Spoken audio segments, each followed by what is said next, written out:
這是鄧小平最不识時務的一次決定，不僅拒絕了毛主席的要求，還敢公開和毛主席的決策唱反調。毛主席只是讓他起草一份文件，給文化大革命定性為7分成績，3分錯誤。所有人都在等着他點頭，只要他點頭，就能穩坐釣魚台。然而，誰也沒想到他竟然拒絕了，直接導致他再次被打倒，失去一切职務。更讓人意外的是，6年後，鄧小平親自主持起草了另一份文件，徹底否定了文化大革命。毛主席為什麼非要讓鄧小平來寫這份文件？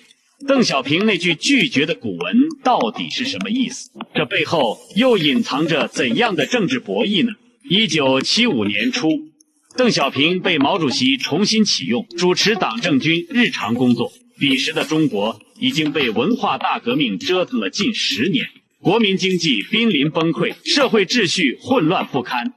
毛主席雖然發動了文化大革命，但也看到了它造成的嚴重後果，所以才把鄧小平推上前台，希望他能收拾殘局。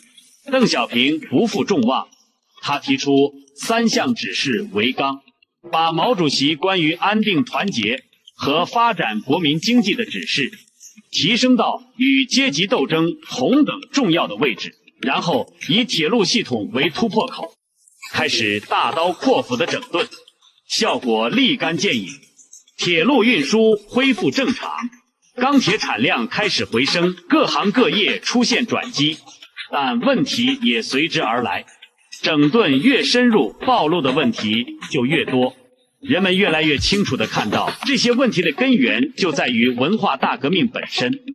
鄧小平后來坦言，這些整頓實際上是同文化大革命唱反調。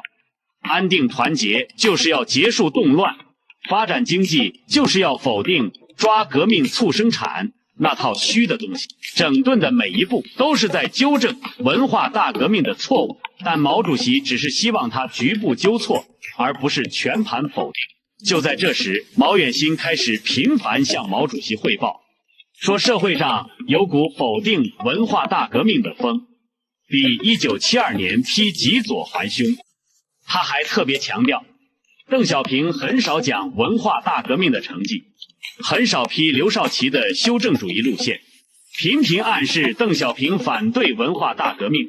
於是在1975年11月20日的中央政治局會議上，毛遠新傳達了毛主席的意見。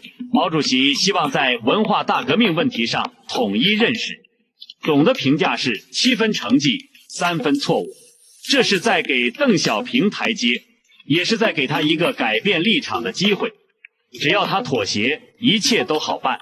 面對這個進退兩難的局面，鄧小平會如何選擇？他那句神秘的古文到底說了什麼？點擊頭像進入主頁，找到下集，咱們接着往下看。